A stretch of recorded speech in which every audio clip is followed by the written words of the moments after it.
The metal tray hit the table with a sound like a gunshot, not dropped, placed, deliberately, with just enough force to cut through every conversation in the mess hall at once. Sergeant Brick didn't need to raise his voice. He never did. He simply pulled out the chair across from the woman sitting alone at the far end of the row, dropped himself into it with the easy confidence of someone who had never once been told to sit down, and leaned forward on both elbows. Specialist Dahlia didn't look up from her supply manifest. Her pen kept moving across the page, column by column, line by line, the numbers steady and unhurried. Around her, the mess hall of Fort Caldwell hummed with the usual morning noise. Boots scraping linoleum, trays clattering, voices overlapping in the low, competitive rhythm of men who hadn't yet had enough coffee to be civil. The breakfast line stretched to the door. Outside, the desert was already warming toward what would be another brutal afternoon. Brick drummed his fingers once on the table. Then he reached across and tapped the back of her forearm with 2 fingers. Not hard, just enough to make the point. "Hey!" Dahlia's pen stopped. She looked up. He was already smiling. The kind of smile that knew exactly what it was doing. "That tattoo!" He nodded toward her right arm, where the sleeve of her uniform was rolled back 2 precise turns above the wrist. The ink was visible from across the room if you knew where to look. A dragon rendered in dense black lines, scales overlapping like armor plates, the detail fine enough to catch light differently, depending on how the arm turned. It ran from the inside of her wrist to just below the elbow, the dragon's head angled downward as if diving. You get that at a street market, or was it one of those drunk spring break situations? From the table to the left, Corporal Floyd didn't even try to hide his reaction. He let out a bark of laughter and slapped the shoulder of the soldier next to him. Jasper, Staff Sergeant, the unit's self-appointed weapons authority, tilted his head and smirked without looking up from his food. A private named Logan, 19 years old and still figuring out which way the social current ran, stared down at his tray and said nothing. Dahlia looked at Brick for exactly 4 seconds. Not the 4 seconds of someone calculating what to say. The 4 seconds of someone deciding whether the question was worth the air it would take to answer. "No, Sergeant," she said. Her voice was flat and unhurried, the way a road is flat. Not empty, just level. "I just didn't find your question worth answering." 1 beat of silence. Then Brick let out a longer, slower laugh, the kind reserved for when something had surprised him just enough to be entertaining. He pushed his chair back and stood, loud enough for the surrounding tables. "Supply clerk with a dragon tattoo! That's terrifying!" He picked up his tray, made brief eye contact with Floyd, who was already laughing again, and walked away without another word. The mess hall laughed. Not all of it, and not for long, but enough. Dahlia folded her manifest, clipped her pen to the top, and slid the pages into her document holder with the practiced economy of someone who had learned to do things right the first time, every time. She picked up her tray, stood, and walked to the return window. Nobody noticed that her hands weren't shaking. Nobody noticed that she walked to the exit with the kind of balanced, grounded step that has nothing to do with confidence and everything to do with training. The walk of someone who has moved through spaces far more dangerous than a mess hall and learned to carry no weight she didn't need. In 20 minutes, everything in that room would look completely different, and what they were about to discover would change the way every person in that yard carried themselves for the rest of their tour. Before we go any further, and hit that subscribe button and stay with us, because Dahlia just walked out of that mess hall without saying a single word. And here is what nobody noticed. She filed a mental record of every name, every face, and every laugh, because that is exactly what she was trained to do. If you want to find out what she's really doing at Fort Caldwell and why Brick just made the worst mistake of his career, subscribe now and keep watching. Drop a comment below. Where in the world are you watching from today? Specialist Dahlia had been assigned to Fort Caldwell's logistics division for 9 days. On paper, she was a supply specialist, E4, transferred in from a support unit in the Pacific Northwest. An administrative background, no combat record, no decorations of note. Her personnel file was clean, straightforward, and almost entirely unremarkable. She processed manifests. She managed inventory. She reconciled ammunition counts against issuance logs with a thoroughness that her supervisor, Master Sergeant Norbert, had privately acknowledged was at least competent, even if he never said so to her face. She arrived at the arms room every morning at 0530. 30 minutes before anyone else. She didn't turn on the overhead lights. She worked by the ambient gray of pre-dawn filtering through the high, narrow windows, moving through the inventory by memory and touch, checking serial numbers against her own handwritten log with a small flashlight she clipped to her collar. When the rest of the unit began filtering in around 0600, she was already done with her first pass and halfway through her reconciliation notes. Specialist Clover, 22 years old and recently promoted, noticed this on day 3. She was the only one who had tried to sit at Dahlia's table at lunch. Not out of pity. Clover didn't operate on pity. She sat down because the corner seat had good sightlines, and Dahlia clearly wasn't going to use the space for conversation, which suited her fine. What she noticed on that first shared meal was that Dahlia had positioned her chair so her back was against the wall and her face was angled toward the main entrance. Clover had seen that posture once before, in a veteran support group she'd volunteered at in college. She hadn't mentioned it. She'd just eaten her food and kept her own counsel. The mockery had begun almost immediately. Corporal Floyd was the delivery mechanism. Big voice, low-risk tolerance for anything that challenged the established order, and an audience that appreciated his timing. He had spotted the tattoo on day 2 and turned it into a recurring act. In the motor pool, he imitated Dahlia's walk for a group of 7 soldiers and got solid laughs.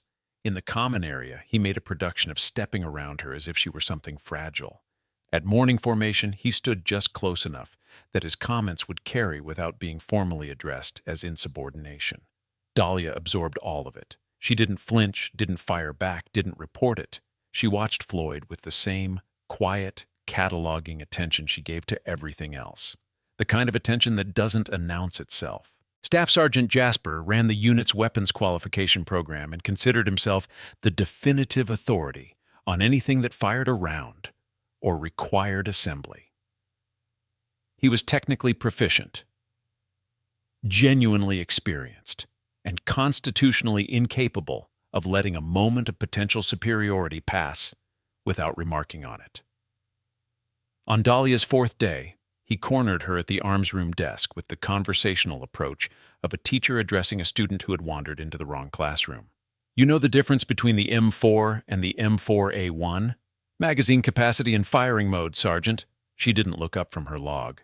Jasper blinked. That was the correct answer, delivered without hesitation. He had expected either a blank look or a stumbling recitation. He received neither. He walked away, filed the moment somewhere in the back of his mind where inconvenient data lived, and didn't return to it. Master Sergeant Norbert ran the logistics section with the exacting attention of someone who had spent 22 years building a mental model of exactly how things should work, and had limited patience for anything that didn't fit. He read Dahlia's personnel file on her first morning, twice, and found the absence of a combat patch where he expected one, the unusually clean disciplinary record, the processing number that didn't quite match the standard formatting for Pacific Northwest support units. He called her a desk recruit to the other NCOs in the section before she'd been at Fort Caldwell for 48 hours. Not meanly, just as a classification, the way you label a container before you know what's inside. By the end of the first week, the social structure of the unit had absorbed her as an acceptable target. Not aggressively, and Fort Caldwell wasn't that kind of post, but steadily, in the way these things accumulate. A joke here, a dismissal there, the absence of acknowledgement that becomes its own form of pressure. The mess hall incident with Brick only formalized what everyone had already established. What nobody had established was that Dahlia was keeping records. The notebook was small, the kind sold in bulk at any office supply store, with a black cover and no markings. She kept it in the insole of her right boot beneath the arch support, where it added almost no perceptible thickness. Every evening after her shift, she sat in the arms room under the single operational desk lamp and wrote in a script so compact and angular that it looked less like handwriting and more like a cipher. Names, dates, actions, reference numbers. She used a shorthand system that wasn't in any Army field manual, because it hadn't come from any Army field manual. She had been doing this for 9 days, and the notebook was already half full. On the morning of day 10, Sergeant Carter, logistics section, 3 years at the post and quietly useful to Brick in ways that would eventually prove fatal to his career, walked into Master Sergeant Norbert's office with a printed discrepancy report. 3 boxes of ammunition, he said. missing from Dahlia's inventory section. The numbers didn't reconcile. He had the paperwork. Norbert pulled Dahlia into his office within the hour.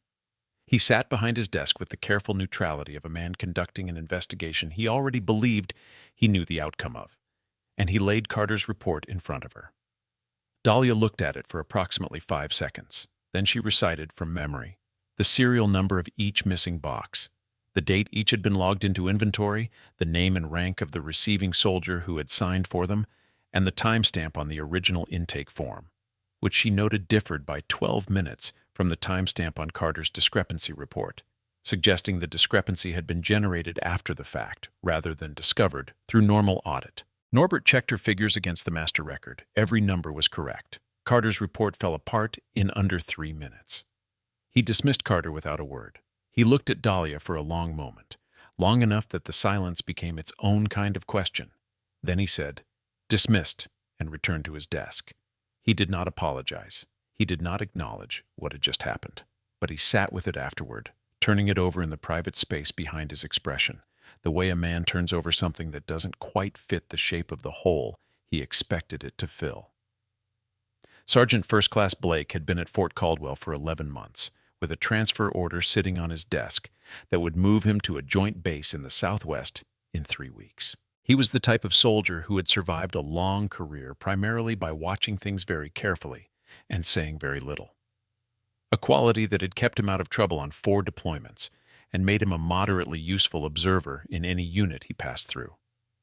He had been standing near the window of Norbert's office during Dahlia's recitation, not eavesdropping, just present, as he tended to be in the way of furniture that thinks. He watched her walk back to the arms room afterward. She moved at the same pace as always. No visible satisfaction, no residual tension from the confrontation. She rounded the corner and disappeared, and Blake stood at the window for a moment longer before returning to his desk and sitting down without opening any of the files in front of him. Staff Sergeant Ronan had done 2 tours in Kandahar province, the first in 2009, the second in 2011. He ran the firing range now, a job he had requested specifically because it kept him mostly outdoors and required relatively little conversation. He was compact, quiet, and precise in the way that men who have been in bad situations tend to be precise. He had seen Dahlia on her second day at the post, crossing the parade ground with a supply crate, and he had stopped walking. He had looked at her forearm, then looked away quickly, then looked back. He had not said anything. He had filed it the way Blake filed things, in the location reserved for information that needed to age before it could be used. On day 11, he assigned Dahlia to the ammunition check detail for the afternoon's qualification range, a routine task that required no special skills. When she arrived, he handed her the clipboard without ceremony and started to turn away. Then he stopped. "I know what I saw in Kandahar," he said quietly, to a point somewhere between her face and the middle distance. 2009. Dahlia received the clipboard. "I'll have the count ready by 1300, Sergeant." Ronan nodded once. He walked back to the range without looking at her again. The qualification exercise happened at 1400 hours. Norbert had decided, without quite stating a reason, that the logistics section would run a basic marksmanship check. Standard proficiency maintenance, nothing unusual, all personnel required to participate.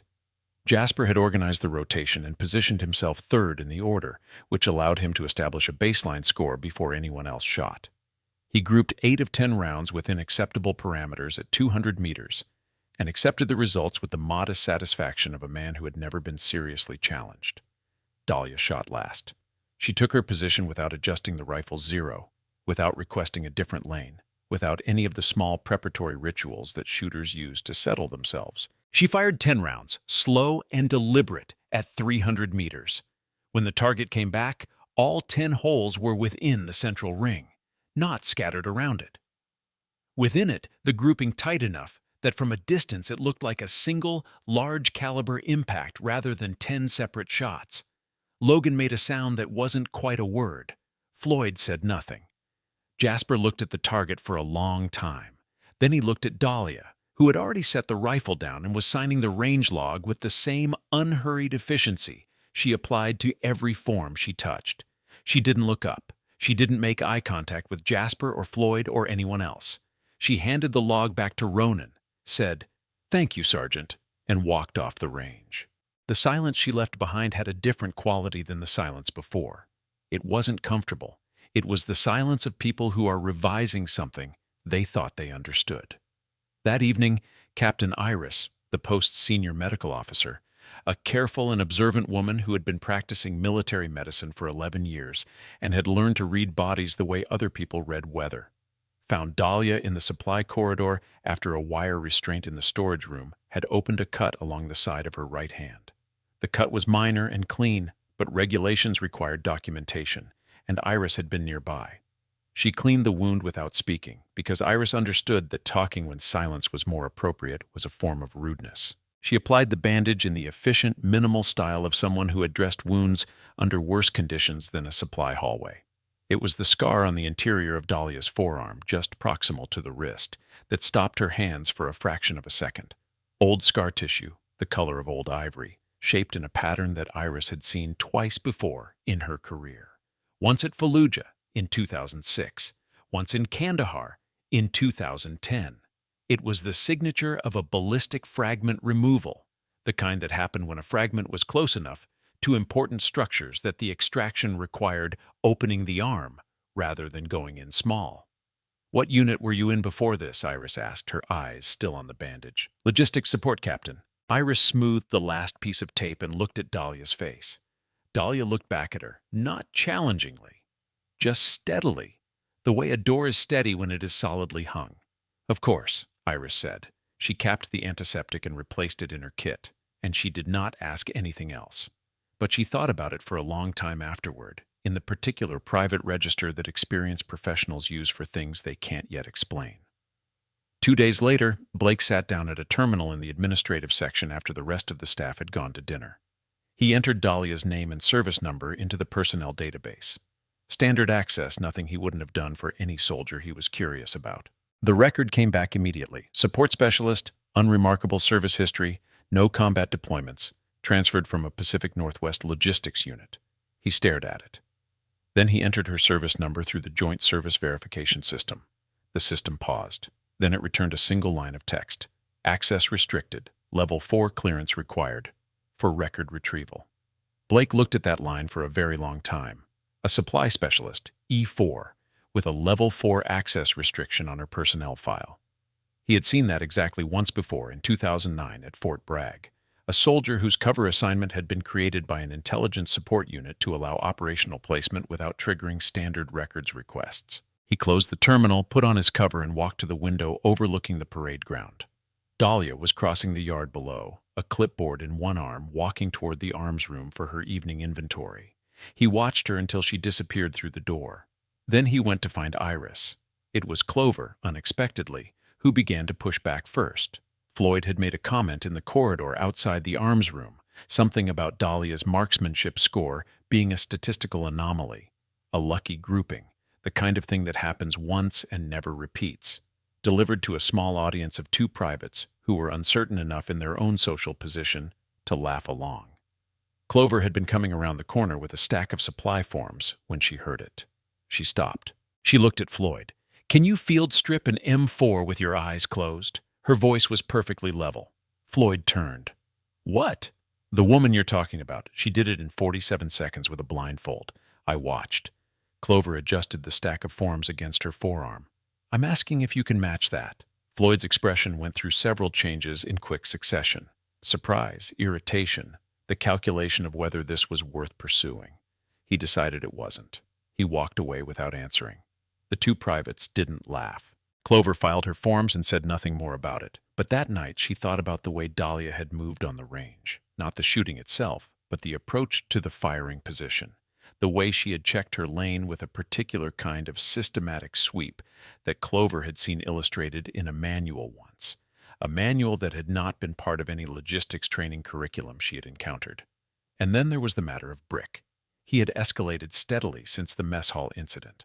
Not dramatically, not in ways that were easy to report, but consistently, in the manner of someone who had learned that slow pressure is harder to document than sudden force. He had spilled a full coffee across her supply manifests at the shared work table. He had been close enough that it might have been an accident, and he had made the brief, insufficient gesture of someone performing the appearance of an apology before walking away. Dahlia had reprinted the manifests, filed them on time, and written nothing down, at least not on any form that Brick would ever see. Carter had made his second attempt with a falsified discrepancy report. Different box numbers, different date range, the same structural approach as the first. This time, Dahlia produced a counter document, a handwritten parallel inventory log she had been maintaining since her arrival, with every serial number, intake time, and signature recorded in her own notation system. The document made Carter's report incoherent. Norbert reviewed both, set Carter's aside, and looked at Dahlia's notation system with the expression of someone encountering a language they don't speak but recognize as real. The shorthand she used wasn't from any supply management curriculum. The organizational structure wasn't Army. He had seen something close to it once, years ago, in a document that had crossed his desk briefly during a joint exercise, a briefing summary from an element that worked under a designation he had never encountered before or since. He didn't ask about it. He stamped her log as verified and returned it without comment. But the question it raised didn't leave him. It sat in the back of his professional mind, where Norbert kept the things that didn't yet have a category and waited. That night, Sergeant Blake found Iris in the medical facility's break room and told her about the Level 4 access restriction. Iris was quiet for a moment. Then she told Blake about the scar.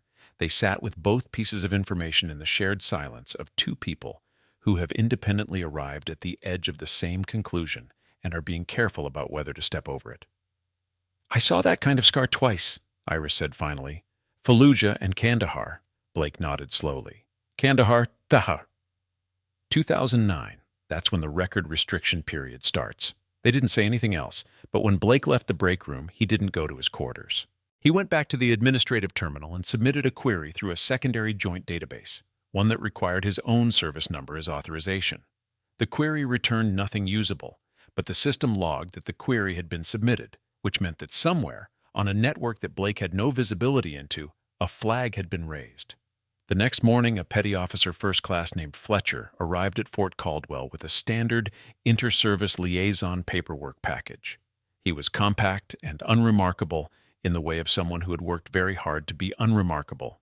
No excess movement, no unnecessary expression, the kind of stillness that reads as ordinary until you've been around enough different kinds of stillness to know the difference. He checked in at the gate with Brick, who happened to be on duty, and exchanged a few words. Brick glanced at the paperwork, made a note, and waved him through. Fletcher drove to the visitor quarters, checked in, and walked to the window that looked out over the parade ground. His eyes moved across the yard in a slow, methodical sweep. The kind that doesn't look like scanning but covers everything. They paused on a figure crossing toward the arms room. Small, precise clipboard under one arm. He looked at her for 4 seconds. Then he closed the window blind and sat down on the edge of the bed, and he didn't move for a long time. Logan found Clover in the supply section that afternoon. He waited until the room had emptied, then leaned across the table with the expression of someone sharing something they're not certain they should be sharing. "The MOS field on her personnel file," he said. "It was blank. I saw it on Norbert's desk. I wasn't trying to look. It was just open. I've never seen a personnel file with a blank MOS field. Not a redacted one, not a pending one. Blank." Clover was quiet for a moment. "Don't look at people's files," she said, but she thought about it for the rest of the afternoon. The trap, when Brick laid it, had a certain brutal simplicity. He placed a personal sidearm, a 9mm unregistered, wiped, in the bottom of Dahlia's personal storage locker in the arms room, late on a Wednesday evening. On Thursday morning, before the regular shift began, he submitted an anonymous concern to the chain of command through the post's ethics reporting channel, flagging a possible unregistered weapon in the arms room. The concern was routed to Colonel Raymond, the post commander, a man who had never directly interacted with Dahlia, who knew her name only from a personnel roster, and who was constitutionally disposed toward treating credible weapons violations with immediate, formal responses. Raymond issued a muster order. All personnel in the logistics and arms sections were to assemble at the Central Parade Ground at 1400 hours. The muster was framed as a routine safety inspection, but the word moved through the unit the way significant words always move through a small military installation, fast and slightly distorted, gathering weight as it traveled. By 1355, 62 soldiers were standing in formation on the parade ground. Clover was in the third row, her face carefully neutral. Logan was behind her, hands at his sides, watching the command element near the front. Iris had come from the medical facility when the word reached her, standing near the perimeter with her arms folded. Blake was in the back left, slightly separated from the group the way he always positioned himself when he wanted to see everything without being central to anything. Ronan stood near the equipment shed, motionless. Fletcher stood at the very back of the assembled group, hands clasped behind him, face showing nothing. From where Brick stood, near Colonel Raymond, slightly forward of the formation, he could see Fletcher and gave him a brief, satisfied nod. Fletcher did not nod back, but Brick didn't notice. At 1400, Colonel Raymond stepped forward. He was 61 years old, 38 years of service, the kind of bearing that comes from decades of understanding exactly what rank means and choosing to carry it with care rather than force. He read the formal notification of the inspection, named the specific allegation, and asked Specialist Dahlia to step forward. Dahlia stepped out of the formation. She was smaller than Raymond remembered from the roster photo, though he hadn't looked at it carefully. And now, seeing her in person for the first time, he registered something about the way she stood that he couldn't immediately name. She was at attention, as required, but it was an attention that had nothing performative about it. It was just correct. The way a thing is correct that has been done exactly right for a very long time. Raymond read the allegation. The formation was quiet. A wind moved across the parade ground, carrying dust. "Do you have anything to say before we proceed?" Raymond asked. "Yes, sir," Dahlia's voice carried without effort. "I'd ask that you have someone check Sergeant Brick's personal storage locker, bottom shelf, left side." The formation stayed still. Raymond looked at her, then he looked at Brick. Brick's face went through a rapid series of adjustments. "We are halfway through the story, and you've already watched Dahlia endure 2 weeks of systematic dismissal, dismantle 2 falsified reports from memory, shoot a perfect grouping at 300 meters with no warm-up, and stand in front of a full formation accused of something she didn't do. And she still hasn't raised her voice once, not once. That answer about her storage locker is coming. What that dragon tattoo means is coming. And it is going to hit harder than anything you've seen in this yard today. Stay with us." Raymond gave the order with a single word. "Check it." 2 officers broke from the edge of the formation at a controlled walk, not running, because running implied panic, and Raymond had not survived 38 years in uniform by permitting panic to set the pace of anything. The formation held. Nobody spoke. The wind moved dust across the parade ground in slow, indifferent arcs, and the late afternoon light fell at the angle that makes shadows long, and everything that stands in them look permanent. Brick remained to Raymond's left, with his hands at his sides and his face arranged in the expression of a man working very hard to look like someone with nothing to worry about. The working was visible. His breathing had changed. Not dramatically, but Jasper, standing 3 positions back in the formation, noticed it. The particular stillness of a man who has stopped breathing naturally and begun managing each breath as a deliberate act. Jasper noticed and said nothing, and looked forward again with the focused blankness of someone processing information they don't yet know what to do with. Floyd noticed Jasper noticing. He looked at Brick. He looked away. Dahlia stood forward of the formation, alone, at attention. She did not watch the officers move toward the arms room. She faced forward, the same direction she had faced in the mess hall when Brick made the first joke about her tattoo 9 days ago. The same direction she had faced through every version of that joke and every variation of that dynamic in the time since. There was nothing theatrical about it. It was simply the direction she had chosen, and she looked there without effort, the way a compass needle points north without effort, not because it is trying, but because that is the nature of what it is. Logan, 3 rows back, watched her shoulders. They were level, not braced, not tense, level, the way a table is level when it has been built correctly. That detail stayed with him. Through everything that came after, through every version of the story he would tell about that afternoon for the rest of his career, he always came back to that detail first. Her shoulders were level.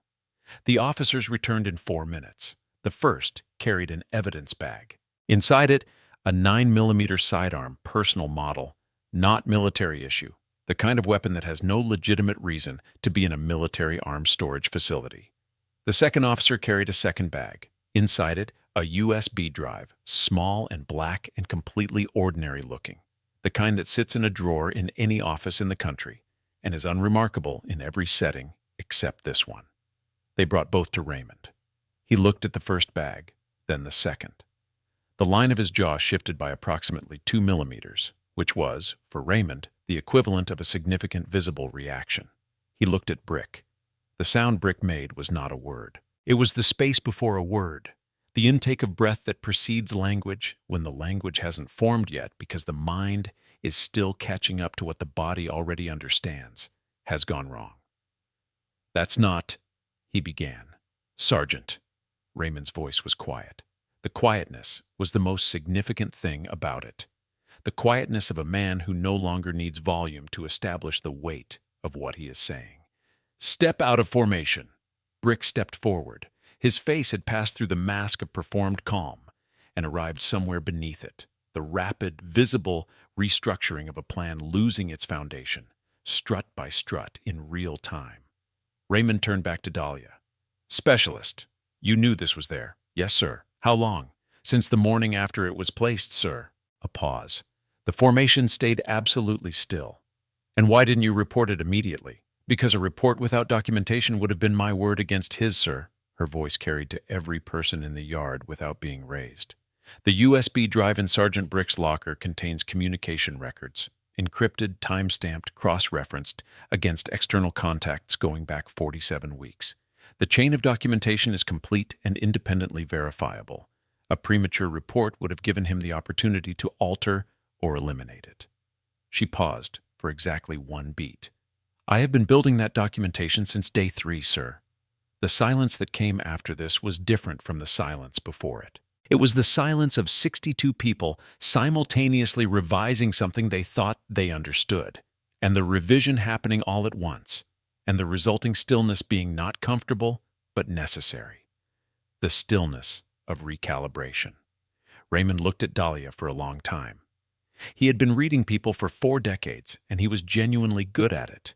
He looked at this small, quiet woman who had spent 9 days in his supply section absorbing mockery and falsified reports and deliberate sabotage, while apparently running a parallel intelligence operation from the insole of her boot, and he found that his usual instrument for reading people had reached its range limit.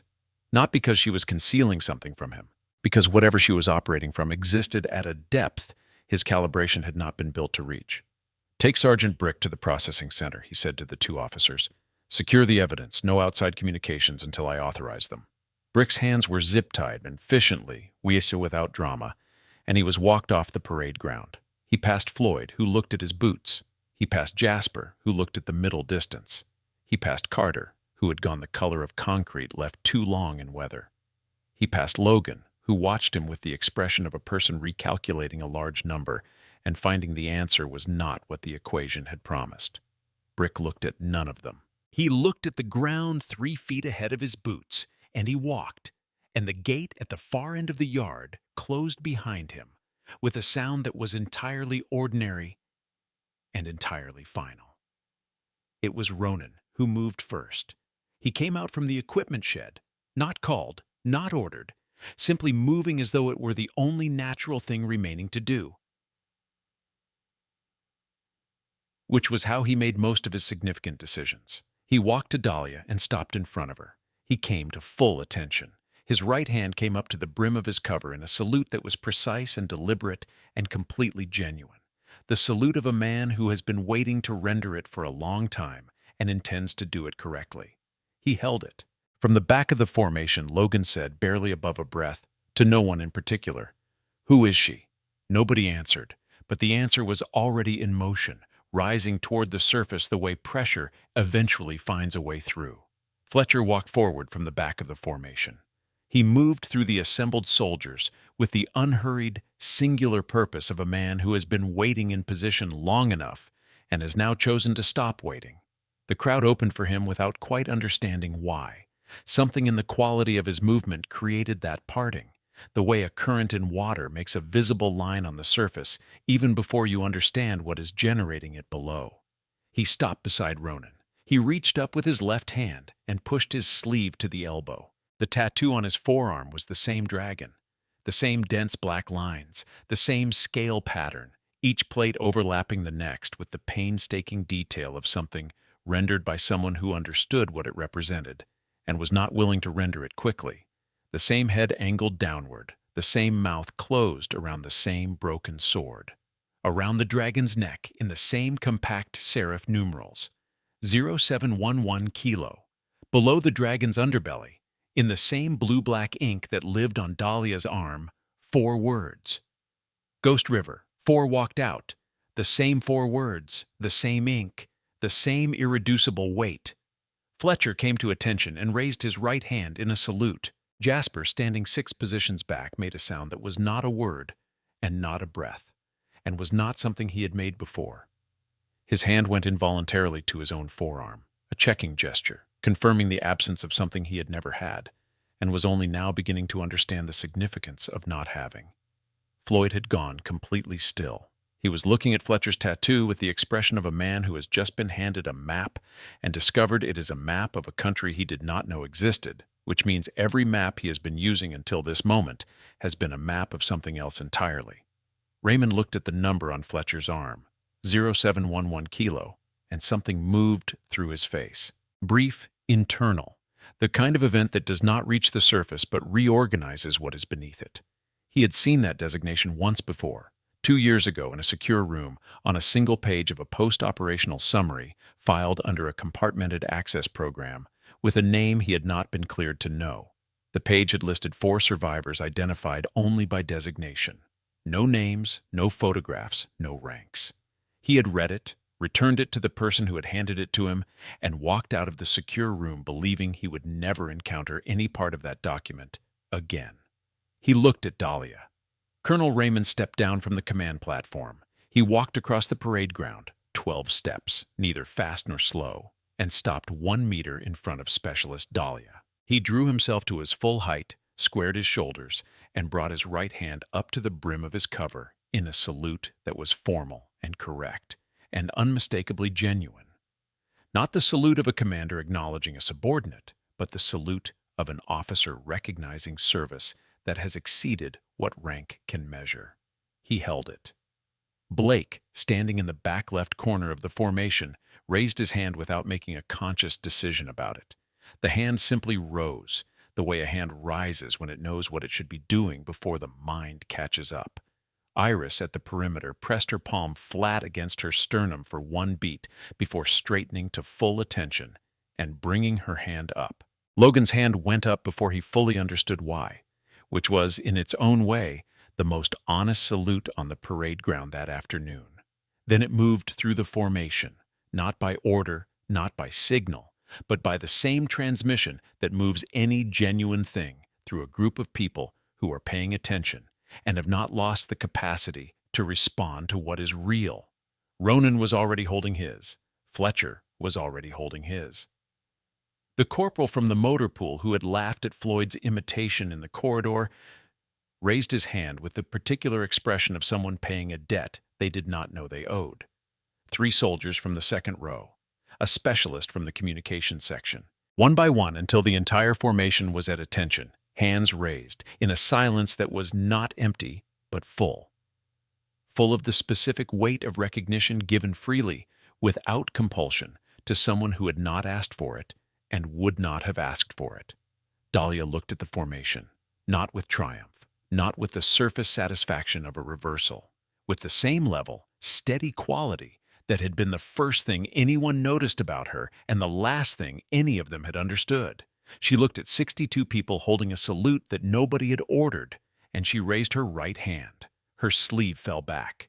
The dragon tattoo caught the afternoon light, the scales, the broken sword, the numbers, the 4 words standing in the blue-black ink that did not fade, because the person wearing it had not permitted it to fade.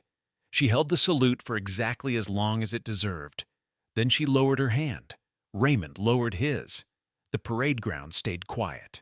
Around them, Fort Caldwell continued its ordinary late-afternoon operations. Vehicles moving on the perimeter road, voices in the distance, the mechanical sounds of a working military installation.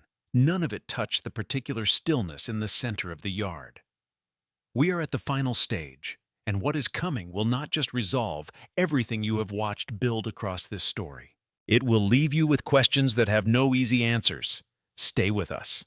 How long did you know? Raymond asked. His voice had shifted. The formal register had moved aside and something more direct had come forward. About Brick specifically? Since day 3, sir. About the full scope of what he was passing and to whom. I confirmed that 6 days ago. You were placed here to investigate him. To confirm and document, sir.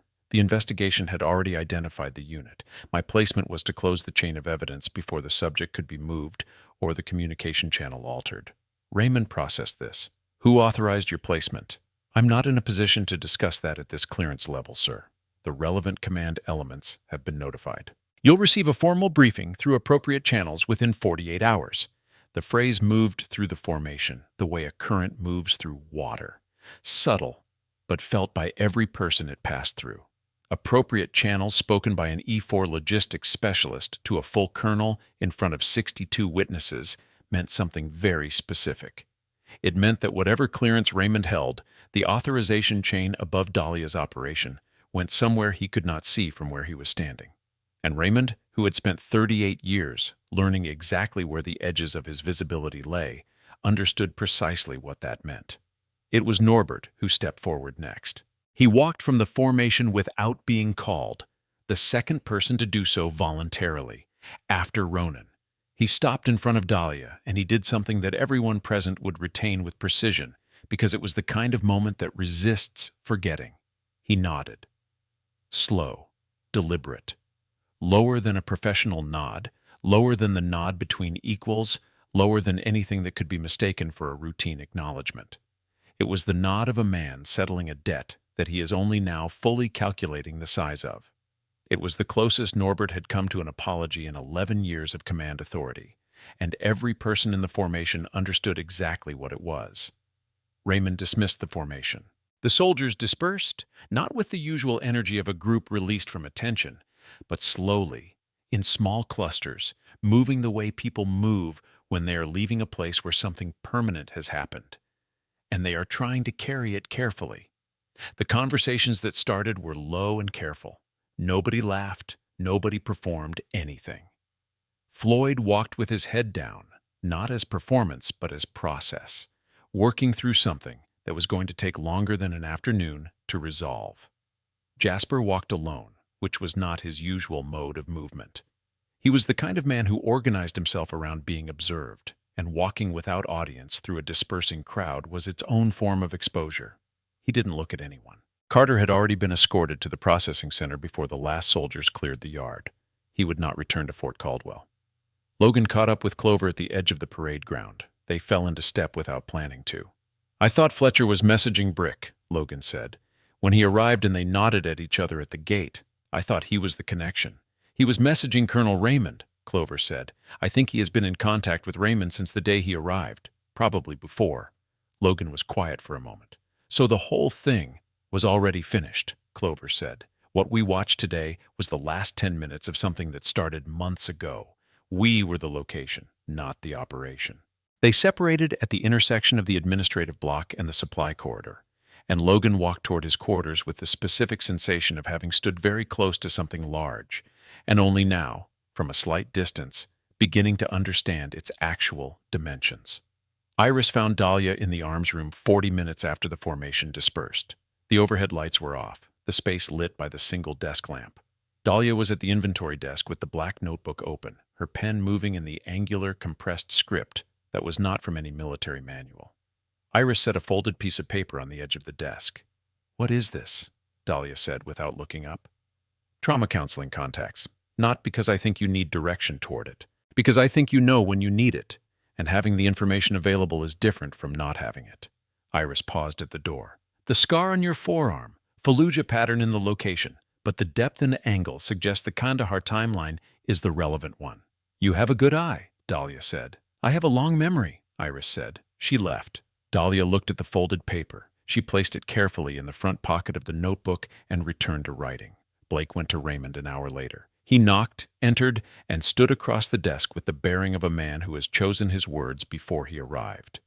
"The Level 4 access restriction on her file," Blake said. "2 nights ago, I submitted a query through the joint database. This morning, I received a response through a secondary administrative confirmation system I've never seen routed through that terminal before. It confirmed her placement as a legitimate classified operational insertion. The authorizing organization's designation was redacted, but the confirmation code matched the format used by Joint Intelligence Coordination elements." Raymond waited. "The confirmation was dated 4 months before she arrived at Fort Caldwell, sir." Raymond sat with this for a moment. "She was here 4 months before she arrived." "In the planning phase, sir." Raymond leaned back. He thought about the 9mm in the evidence bag and the USB drive and Brick's collapse in front of 62 people. He thought about a woman who had spent 9 days absorbing deliberate humiliation while quietly dismantling the intelligence leak that had required a classified operational insertion to address. He thought about what that required, not tactically, but as a human proposition, what it required of a person. 48 hours, he said. The briefing comes in 48 hours. Until then, evidence locked, documentation clean, and every person in that formation understands that what they witnessed is not for open discussion. "Yes, sir. And Blake," Raymond looked at him directly, "tear up the transfer order. I need you here for 60 more days." Blake's face settled into a slightly different arrangement. The arrangement of a man who has been useful in a way that matters and has been recognized for it without ceremony, which is exactly the kind of recognition that carries weight. The mess hall that evening had the same furniture and the same lighting and the same institutional sounds, but the current running through it had reversed. When Dahlia came through the door with her tray, the particular beat of assessment that had greeted her for 9 days, the moment of classification, of deciding whether she was worth acknowledging, did not happen. Logan stood from the table near the window without ceremony and moved his tray to make room at the wall-side seat, the one with the sight lines to the main entrance. He did it without making eye contact, as though it were simply the obvious arrangement of the available chairs, and sat back down immediately. Clover was already there. She slid her own tray to the left. A corporal from the second row of the afternoon's formation, one of the 3 who had laughed with Floyd in the corridor, carried his tray over and sat down without asking, with the expression of someone making a small but specific correction. Then a specialist from the communications section, then one of Iris's medics.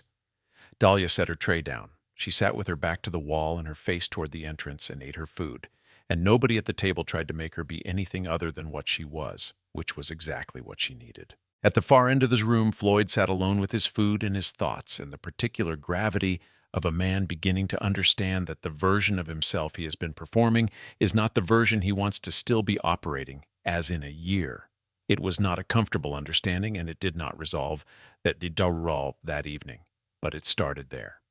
Jasper sat 2 tables from Floyd, also alone. The space between them held the specific silence of people who have been performing together for a long time and have just discovered the audience has understood something they didn't intend to communicate. Ronan found Floyd in the corridor after dinner. He stopped him with a hand on his shoulder. Not forceful, just present. "Jasper asked me today about Ghost River," Ronan said. "I told him he didn't have the clearance to know about it, but that he had enough clearance to be ashamed of himself." He looked at Floyd steadily. "I'm saying the same to you, not as punishment, because it's accurate, and accurate things are more useful than comfortable ones." Floyd looked at the wall, then at Ronan. "What did she actually do over there?" "You don't have clearance for the specifics," Ronan released his shoulder, "but I'll tell you what I can. In Kandahar 2009, a photograph circulated through our element as part of a post-operational brief. Low-resolution, distance shot. A small person carrying someone twice their size across broken high-ground terrain in total darkness. No equipment, no support element, no visible route." He paused. "I never knew who it was. I have a better idea now." Floyd said nothing. Ronan walked away and the corridor settled back into silence, and Floyd stood with something he was going to have to figure out what to build from it. The next morning, Floyd went to the arms room before his duty shift. He knocked on the open door frame. Dahlia was at the inventory desk under the lamp. She looked up. Floyd stood in the doorway with the expression of a man for whom apology is genuinely unfamiliar territory, not because he lacks the capacity for it, but because he has rarely been in a position where the need for it was this unambiguous. He opened his mouth once, closed it. Then, "I'm sorry for everything I said, the mess hall, the corridor, all of it." Dahlia looked at him for a moment. "Don't apologize to me," she said. He understood.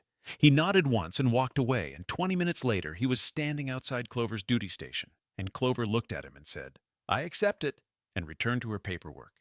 And that was the end of it, and also the beginning of something else. Jasper went to the range and asked Ronan something he had never asked anyone in 11 years of weapons work. He asked to be shown what he was doing wrong. Not whether he was doing something wrong, and he had moved past that formulation, just the specific errors and how to correct them. Ronan studied him for a long moment, then said, 0600 tomorrow. Bring your own ammunition." Jasper said, "Yes, Sergeant," and walked back to his section. And for the first time in a long time, he was thinking about his work rather than his standing. The processing interviews with Brick ran across 2 full days. The documentation they produced cross-referenced against the USB drive's communication records, which contained 47 weeks of encrypted transmissions to a contact outside the continental United States, was transferred through channels that bypassed Fort Caldwell's administrative system entirely. Raymond was informed of the transfer, but not shown the destination. He accepted this with the equanimity of a man who has spent enough years understanding where the edges of his visibility lay to know that acceptance, in certain situations, is not weakness, but precision. What he was shown at 48 hours exactly was a briefing document. Fletcher brought it in a sealed folder to a secure room with no active outside communications, and Raymond read it alone. He read it twice. Then he sat with it for several minutes in the silence of a man who has been given a piece of information that reorganizes a significant portion of what he thought he understood. Not because the information is shocking, but because it clarifies something he had been looking at from the wrong angle for a long time. He summoned Dahlia to his office at 1500 hours. She arrived at 1500 exactly, not early, not late, and stood across his desk in the way she stood everywhere, which was correctly and without performance. Raymond placed an envelope on the desk between them. Inside it, a formal document, a promotion authorization, E7, bypassing the standard review cycle with a concurrent reassignment to a joint intelligence coordination element. The signature on it was from a level of command Raymond had interacted with twice in his career. The date on the document was 4 weeks old, written before the USB drive had been secured, before Brick had been removed from the yard, before any of the visible events had occurred. They had written the promotion order in advance, on the basis that the operation would conclude the way it had. That kind of confidence comes from watching someone work and understanding exactly what they are capable of. "I'll consider it, sir," Dahlia said. She did not pick up the envelope. Raymond looked at her. "What you did here, the way you did it. I have been in this uniform for 38 years, and I don't have language precise enough for it. It was my assignment, sir. It was more than your assignment." She thought about this for a moment, genuinely considered it, which was visible in the brief shift in her expression. Maybe, but the assignment was the part that needed to get done. She paused. "With the Colonel's permission, I still owe the section a month-end variance report." Raymond looked at her for a long moment, and something moved through his face that was not quite a smile, but was the internal equivalent of one, real and private, and not requiring expression. "Dismissed, Specialist." She left the envelope on the desk. The afternoon was cooling when Fletcher found her crossing the yard. He fell into step beside her without announcement, the way people fall into step who have walked together in places where conditions didn't permit much conversation and have learned to cover ground as efficiently as possible. "Blake is staying 60 more days," Fletcher said. "I know. Norbert filed a commendation for Clover this morning. Didn't state the reason. Good." They walked in the quiet that belonged specifically to them, the quiet of 2 people who have survived something together and don't require speech to confirm what it was. The post moved around them, a vehicle passing on the perimeter road, voices from the direction of the range, the ordinary sounds of a working installation going about its afternoon. Fletcher reached into his pocket. He held out a coin. Challenge coin, SEAL Team 6, the size of a silver dollar, the weight of something considerably larger. The back of it was engraved with the number 0711 kilo. He held it flat on his palm between them. "From the other 3, he said. "They wanted you to have it." Dahlia looked at the coin for a long time. The light caught the engraving and made the numbers stand in low relief. She thought briefly and precisely about Kandahar, not the whole of it, but one specific moment. The weight of a man twice her size, and the texture of the terrain under her boots, and the particular quality of that night's darkness, which had been total, which had offered nothing in the way of guidance or visibility, which had required movement by memory and calculation and the simple refusal to stop. She thought about what that moment had cost and what it had preserved, and whether those two things could ever be entered on the same ledger. She took the coin. She turned it once in her fingers. Then she placed it in her left breast pocket and closed the button over it. "Tell them I'll use it," she said. Fletcher nodded. They reached the end of the yard. He turned toward the visitor quarters. She turned toward the arms room. Neither of them said goodbye, because that was not the grammar of their relationship. Logan was waiting outside the arms room door. He was standing with the posture of someone who has rehearsed something and is now not certain the rehearsal was adequate, which is the most honest posture available to a 19-year-old soldier asking for something from someone who has no obligation to give it. "Can you teach me to field strip the M4 blindfolded?" He said it quickly, then held his ground. "I know you don't owe me that. I know I didn't do anything useful when I should have. I'm not asking because I think you owe me anything. I'm asking because I want to actually be worth something to this unit. And I think you're the only person here who will tell me honestly whether I'm starting from the right foundation." Dahlia stopped in front of him. She looked at him with the level, accurate attention she gave to everything. Not unkind, not warm, just precise. 0500, she said. "Bring your own blindfold." Logan's face moved involuntarily in the direction of something that had been building since the afternoon and had not yet had anywhere to go. He said, "Yes, specialist," and walked away with the step of someone who has been given a direction and is already moving toward it. Ronan appeared from the direction of the range equipment shed as Dahlia reached the arms room door. He stopped a few feet away and looked at her with the direct, economical expression of a man who says what he means and uses only the words required. "Real warriors don't advertise," he said. Dahlia looked at him. "No, Sergeant, they just work." Ronan held her gaze for one beat. Then he nodded. "Final, the way you close something that is complete," and walked away without looking back. Dahlia went inside. She sat at the inventory desk. She turned on the lamp. She opened the black notebook to a fresh page. For a long moment, she didn't write. She held the challenge coin in her left hand and felt the engraving under her thumb. The number, the designation, the 4 words. She thought about what 4 meant when the number had started as 6. She thought about the 2 who had not walked out. She thought about what a door is and what a door requires. Who turns the handle and who tells the person at the handle that it is safe to turn? She thought about Brick, about the 47 weeks of transmissions on the USB drive, about the external contact whose designation appeared in 63 separate communications, but whose name had not yet been confirmed by any document in the evidence chain, about the fact that Brick had been a component, and components do not generate themselves. She uncapped her pen. She wrote a name. The name was not Brick's. She closed the notebook, removed it from the desk, and placed it in the insole of her right boot.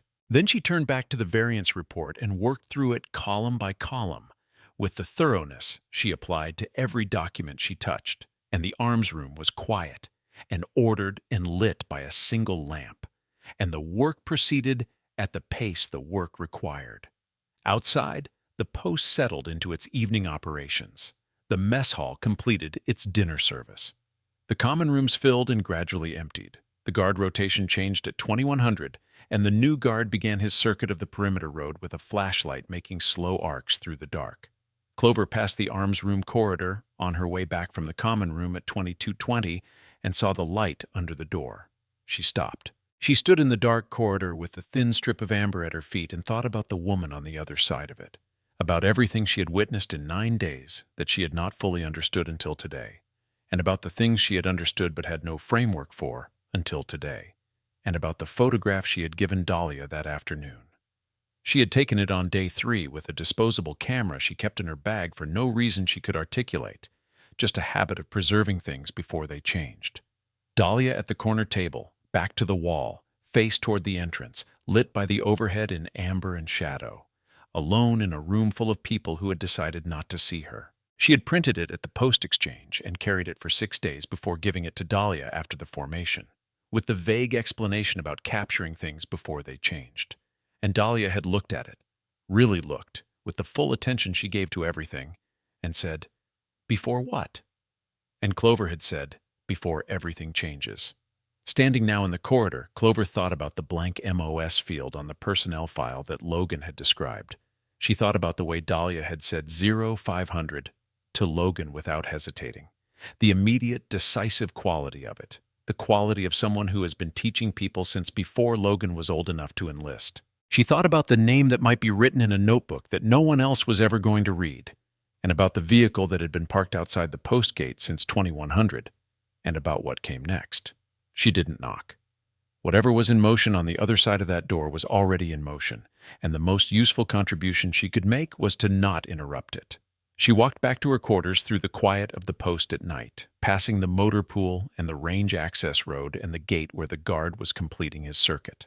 Everything looked the same as it had looked 9 days ago. The buildings were the same buildings. The ground was the same ground, but it was not the same post. The human architecture of it, the invisible structure of who people were to each other, and what they believed they were worth and what they permitted themselves to assume about others, had been revised. And revision of that kind does not reverse.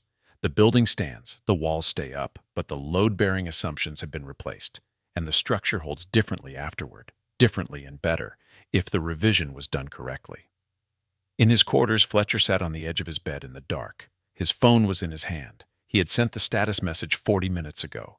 Phase complete, documentation transferred, asset secure, and the response had come back in under 2 minutes, which was fast even for that particular network.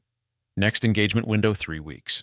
He sat with that timeline and thought about the name that was probably written in a small notebook in a boot insole in the arms room. He thought about the external contact in the USB drive's communications. 63 transmissions, no confirmed identity, access to information that required either very high clearance or very good sources at that level. He thought about the particular kind of operation that would be required to reach that contact, and the kind of person it would require to run it, and the fact that there were not many people in the world who could do it, and fewer still who had already demonstrated the capacity to do it, while simultaneously absorbing 9 days of deliberate humiliation in a military mess hall without breaking cover. He had been in 12 operations. He had worked beside extraordinary people, but this particular quality, the capacity to be completely invisible in exactly the way the situation required, while simultaneously executing the most complex and necessary work in the room, he had encountered it twice in his career. The first person who had possessed it had not walked out of Kandahar. He went to the window and looked toward the arms room where the light was still on. Then he went back to the bed and lay down in the dark and did not sleep for a long time, thinking about 3 weeks and a name in a notebook, and the second link in a chain that had more links in it than Brick had ever known. The arms room light burned until 22:47. At 22:48, it went out. In the parking area beyond the main gate, the vehicle with no license plates had been waiting since 2100. The engine was off. The lights were off. It held its position with the patience of something that knows what it is waiting for and has calculated that what it is waiting for will arrive precisely when it is ready, and not before. Inside the arms room, Dahlia closed the variance report. She reviewed it once, her eye moving down each column with the speed of someone who has internalized the structure so completely that verification requires almost no time. She signed the bottom, dated it, placed it in the outgoing tray. She turned off the lamp. For a moment she sat in the specific dark of a room that knows its own contents. The ordered geometry of stored equipment, the faint metallic smell of cleaned weapons, the silence of a place where things are kept in their correct locations and accounted for completely. She took the challenge coin from her breast pocket and held it in the dark, feeling the numbers under her thumb one final time that evening. 0711 Kilo, Ghost River. 4 walked out. She put the coin back and closed the button. Then she said quietly, not to the room, but to the 2 names that lived in a permanent, undisturbed location in her memory.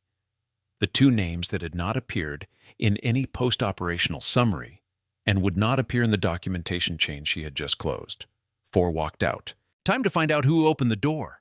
She stood. She picked up her document holder and her cover. She walked to the door, opened it, and stepped into the corridor where the overnight lights ran at their low amber setting.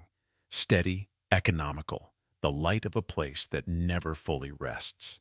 She walked the length of the corridor at the pace she walked everything, unhurried, grounded, leaving nothing behind her that she hadn't meant to leave. At the far end, through the window beside the external door, she could see the parking area beyond the gate. She could see the vehicle without lights. She could see the guard completing his arc with the flashlight, passing the gate, turning away toward the north perimeter. She didn't break stride. She pushed through the external door into the night air, which was cool now, the desert having released the day's heat into the dark. She walked across the yard toward the gate with the same steps she had used to cross every yard and every road and every broken stretch of terrain, in every operational context she had ever worked in. Balanced, quiet, covering ground without announcing it. The guard turned back from the north perimeter and saw her. He recognized her face from the formation that afternoon. He held the gate open without being asked. She walked through. The vehicle was 40 meters ahead. As she approached, the driver's window came down and a hand extended briefly, a confirmation gesture. Nothing more. She got in. The door closed. The vehicle pulled out of the parking area without lights until it reached the access road. Then headlights came on and it turned north, and Fort Caldwell receded in the passenger mirror until it was just lights behind a perimeter fence, and then just a glow on the flat dark of the desert, and then nothing at all. In the vehicle, a folder sat on the center console. Inside it, a single page. On the page, a name. The same name that was written in a small black notebook, currently riding in the insole of a boot on the floor of the passenger seat. Below the name, a location. Below the location, a date. 3 weeks from today. Dahlia looked at the page in the illumination of the passing road. She looked at the name. She thought about Kandahar and about the door that had been opened by someone standing far enough back from the entrance that the light never found them. She closed the folder. She looked out the window at the dark moving past and the road ahead and the absence of anything between here and the horizon that she did not already know how to cross. The vehicle moved north. The desert held its silence, and somewhere behind them, in an arms room lit by a single desk lamp that was now dark, a challenge coin sat in the breast pocket of a jacket hung on a chair back, and the number on it, 0711 kilo, was not an ending. It had never been an ending. It was the name of the door that had already been opened, and the beginning of the question of who had been standing on the other side. Epilogue. The door. 3 weeks later. 04:15 a.m. The city had a different kind of dark than the desert. Fort Caldwell's darkness had been open and honest. Flat terrain, wide sky, the kind of dark that shows you exactly how far you are from everything. This city's dark was layered, buildings blocking sight lines, alleys creating corridors of deeper shadow within the general shadow. Light sources competing at every angle so that the darkness was never complete, but was instead a mosaic of orange streetlight and blue-white window glow, and the absolute black of spaces that no light source had claimed. Dahlia had been in position since 0200. She was sitting in the back corner of an all-night diner on the east side of a mid-sized American city, whose name was not in the operational brief because operational briefs don't name cities. They name coordinates, and the coordinates had brought her here. She had a cup of coffee in front of her that she had ordered at 02:15 and had not touched. It was cold now, which was fine. The coffee was not the point of the coffee. The point of the coffee was the table. The table gave her a direct sight line to the entrance, an oblique sight line to the kitchen corridor, and a reflected sight line, via the long mirror running behind the counter, to the parking area outside the front window. 3 angles of observation from a single fixed position. She had chosen the table in 4 seconds when she walked in, the way she chose everything, which was by seeing all the available options simultaneously and selecting the one that cost the least if it turned out to be wrong. The diner was not empty. At 04:15 a.m., a place like this never is. A trucker at the counter with a plate of eggs. 2 hospital workers in scrubs at the middle table, talking with the flat exhaustion of people at the end of a long shift. A young man near the window with a laptop and headphones, not looking at anything except his screen. A waitress who had been on her feet since 10 p.m. and moved with the precise economy of someone conserving exactly the right amount of energy to reach the end of her shift without running out. None of them were the reason Dahlia was here. The reason Dahlia was here was a man named in a document that had been handed to her in a vehicle 3 weeks ago, on a road running north from Fort Caldwell, with the desert dark moving past the windows. The document had given her a name and a location and a date. The name was not Brick. The name was not anyone who had ever set foot at Fort Caldwell. The name belonged to a man who had spent 12 years operating at a level of the system where names don't appear in searchable databases, and faces don't appear in any photograph filed with any agency that responds to standard records requests. The name belonged to the person who had recruited Brick, who had built the communication channel, who had identified the specific intelligence streams that Brick had access to, and had structured the transmission protocol to extract them without triggering standard monitoring systems. Who had done all of this with the methodical patience of someone who understood that the most durable intelligence operations are the ones that look from every available angle like something else entirely. Dahlia understood that methodology. She had spent 9 days at Fort Caldwell practicing a version of it.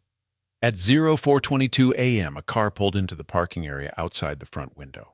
Dark blue mid-range model, the kind of car that is invisible in any parking area in any American city because it is exactly what every other car in that parking area looks like. It parked in the far left position, the position with the best sight line to the diner entrance and the fastest egress route back to the main road. Dahlia watched it in the counter mirror without moving her eyes from the middle distance in front of her. The driver sat in the car for 90 seconds before getting out. That was a surveillance detection pause. Not a long one, long enough to confirm that the space was as it appeared, short enough not to look deliberate to a casual observer. Dahlia lifted her coffee cup and set it down without drinking from it. A gesture, something for her hands to do that read as ordinary. The man who walked into the diner was 60 years old, or close to it, medium height, gray at the temples, the rest of his hair still dark enough to suggest the gray was recent. He wore civilian clothes. Nothing notable, nothing expensive, the clothing of a man who has learned that unremarkability is a form of armor. He moved through the entrance with the smooth, weight-balanced step of someone who has been trained to cover ground quietly, and he scanned the diner in a way that looked like a man simply orienting himself in a new space, and was actually a complete threat assessment conducted in under 4 seconds. His scan reached Dahlia's table. He stopped scanning. He stood in the entrance for 1 beat in a single contained moment of recognition and recalculation. And then he walked toward the counter and sat on a stool 2 positions from the trucker, with his back to the room, facing the kitchen corridor. Back to the room. Which meant he had decided, in the 4 seconds of his scan, that the room was clear, which meant he had not recognized Dahlia as a threat, which meant his assessment of her had been the same assessment that Sergeant Brick and Corporal Floyd and the rest of Fort Caldwell's logistics section had made. A small, quiet woman sitting alone with a cold cup of coffee. Unremarkable, not worth a second look. Dahlia set the coffee cup down.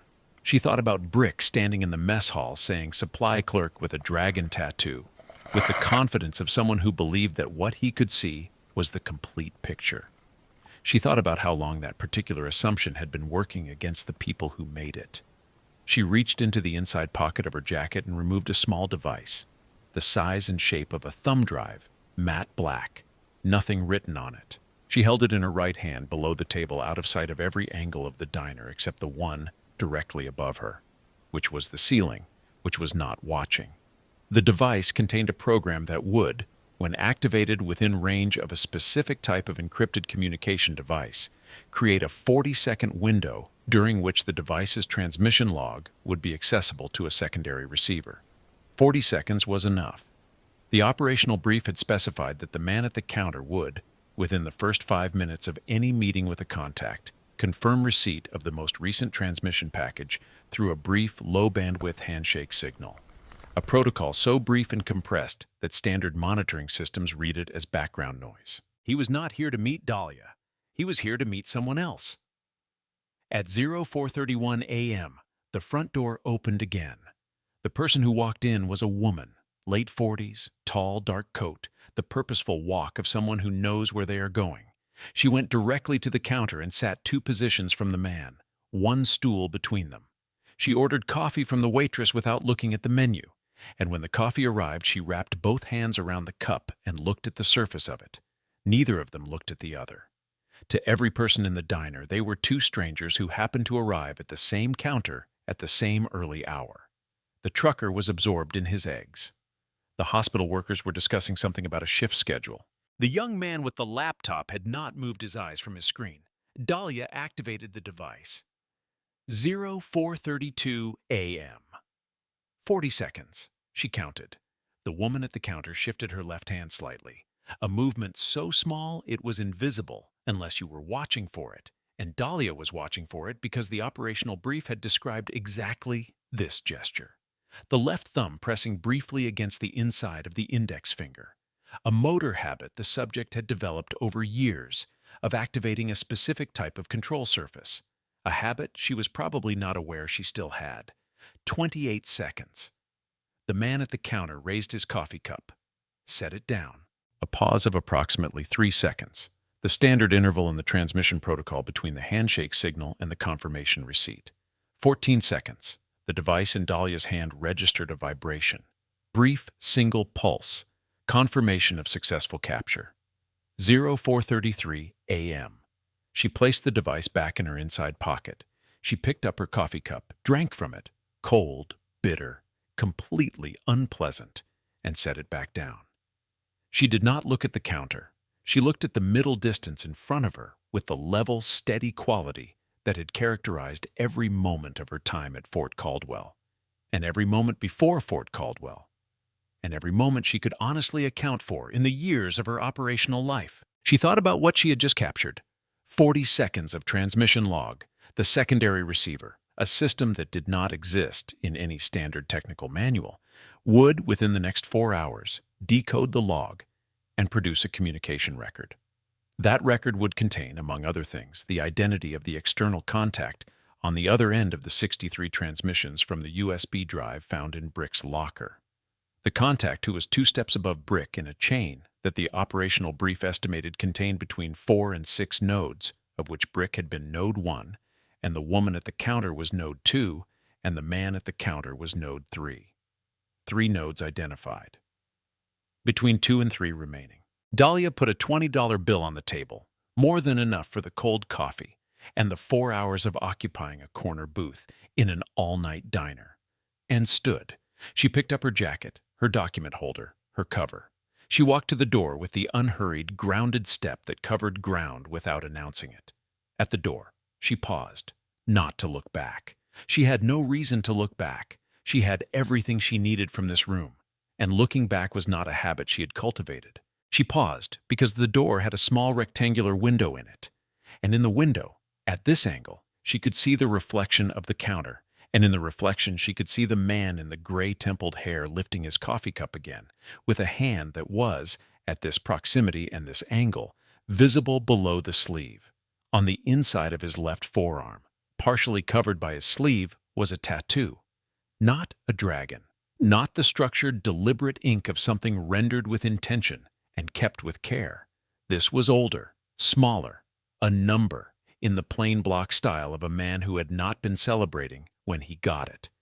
7 digits, the kind of string that means something specific in a specific context and means nothing at all in any other. She could see 4 of the 7 digits from this angle and distance. She did not need to see all 7. She pushed through the door into the pre-dawn air. The city's particular dark closed around her, the layered, competing dark of a place where light and shadow negotiate constantly, and the result is never simple. She walked to the car parked on the side street, dark, nondescript, already running, the driver facing forward, and got in. The door closed. The car pulled into the street. "Capture confirmed," the driver said. He was young, early 30s, the kind of face that memory does not retain easily. "Confirmed." Dahlia was already opening the document holder. Inside it, the black notebook. She opened to the page with the name written 3 weeks ago and added 2 things below it. A number, 4 digits from a tattoo on a forearm, and a single-line notation in the angular script that no curriculum had produced. The driver pulled onto the main road heading west. The city moved past the windows. "There's a secondary location," the driver said. "Brief came in an hour ago. We have a 72-hour window." Dahlia looked at the notation she had just written. 72 hours was enough if the chain of evidence from tonight's capture decoded the way the operational brief predicted it would decode. If it didn't, 72 hours was still enough to establish the next position and wait. She had waited 9 days in a mess hall, absorbing deliberate humiliation for the sake of a USB drive. 72 hours in a secondary location was not a hardship. "Send me the coordinates," she said. The driver handed her a phone, already displaying a grid reference. She looked at it, committed it, handed the phone back. She looked out the window. The city was beginning its pre-dawn transition. The first delivery trucks on the main roads, the first windows showing light as early risers began their routines. The particular atmosphere of a place that is not quite night anymore, but is not yet committed to day. She had operated in this atmosphere many times. She had a specific relationship with it, the hour between darkness and light, when the people who had been awake all night were at their least vigilant, and the people who were supposed to be awake were not yet fully present. It was, in her experience, the most productive hour. She thought about the challenge coin in her breast pocket. 0711 kilo. 4 walked out. She thought about Fletcher, who was currently 3 time zones east of her, running his own thread of the same operation from a different angle. She thought about Ronan, who was back at Fort Caldwell running a firing range and knowing things he would never be cleared to discuss. She thought about Logan at 0500, with a blindfold, learning to trust his hands. She thought about Clover, who had seen more than she was supposed to see and had handled it with the quiet steadiness of someone who is going to be very good at something important someday. She thought about Norbert's nod, about Raymond's salute, about the way a formation of 62 soldiers had raised their hands simultaneously without being ordered to. She thought about how long it had taken, how much had been absorbed and cataloged and endured and waded through before the moment arrived, and how the moment, when it came, had been over in seconds. A torn sleeve, a number, a silence, a wave of raised hands, while the years of work that produced it were invisible to every person who witnessed it. That was, she had come to understand, the nature of the work. The visible moment is always the smallest part of it. The car moved through the pre-dawn city, and the city thinned at its edges into the roads that connect cities, and those roads opened into the early gray of a sky that had not yet decided what kind of day it was going to be. Dahlia opened the notebook to a fresh page. She wrote the grid reference. She wrote the 72-hour window. She wrote the 4 digits from the forearm tattoo and the connecting notation that linked them to the name from 3 weeks ago. Then she wrote a question, not because she didn't know the answer. She had a strong operational hypothesis, and the evidence from tonight's capture would either confirm it or redirect her, and either outcome was useful. She wrote the question because writing questions keeps you honest, because the moment you stop asking questions and start assuming answers, you become the kind of person who leaves a USB drive in a locker that gets found, or who grabs a stranger's sleeve in a parade yard without understanding what is written on the arm beneath it. She wrote, "Who told Node 3 that the Fort Caldwell channel was compromised? And how long before Brick was taken did they know?" She looked at the question. She capped the pen. Outside, the sky was making its decision. The gray was lightening at the horizon. Not dramatically, just steadily, the way things change when they are changing for good reasons rather than for show. A line of pale light at the edge of the world, extending in both directions as far as the eye could follow it. Dahlia closed the notebook. She placed it in the insole of her right boot. She looked at the horizon for a long time, the long, level, unbroken line of it, with the steady, cataloging attention she gave to everything, the attention that did not miss things, that did not assume, that did not stop at the surface of what was visible and call it the whole picture. Somewhere behind her, in a diner in a mid-sized American city, a man with gray temples was finishing his coffee and preparing to leave, carrying in his encrypted device a transmission log that was already, without his knowledge, in the process of being read by a system he had never heard of. Somewhere in the chain above him, 2 more nodes waited, insulated by layers of operational security, confident in their invisibility, certain that the distance between themselves and the consequences of what they had set in motion was sufficient.